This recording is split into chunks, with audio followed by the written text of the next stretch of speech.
Hey boys, so where we left off on some Liberty just spotted some two teenagers kind of going off to shoot off a musket or something. Let's see what happens tonight. I'll go check it out, said Tommy. I'll let you know what I see. I paused to think about whether or not that was such a good idea. Finally, I said, all right, but just take a look and then come right back up and tell us what you see.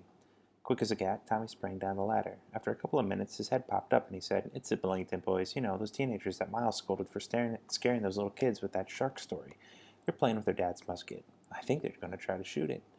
That doesn't sound good, I said. Yeah, and it gets worse. I noticed they're sitting next to a barrel of gunpowder. If the gun ignites the gunpowder, Tommy said, assuming we knew how his sentence would end.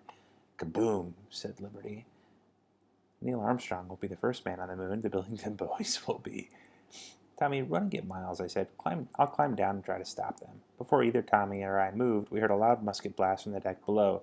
Immediately, Liberty took a deep breath and disappeared. We waited 2 more seconds and were relieved when the rest of the ship didn't blow up. Instantly, the cabin doors swung open and several men steamed out of the cabin, including Captain Jones. Who fired that musket? The captain yelled. Tommy and I pointed to the hatch that led down to the tween deck. I whispered to Tommy and Liberty, This would be a good time to time jump. Let's head away from the commotion. As men and women crowded the hatch and climbed down toward the tween deck, we mounted to the now visible Liberty, and I said, Back to modern day. The last thing I heard before we jumped through the portal was the captain yelling, Francis Billington, if I ever see you with a musket on my ship again, I'll strap you to the topmast and let the crows peck out your eyes. Whoa. And that's where we're going to leave off for the evening, boys. Kind of intense. I love you, I miss you, and I can't wait to see you. And we'll start with Chapter 6 tomorrow.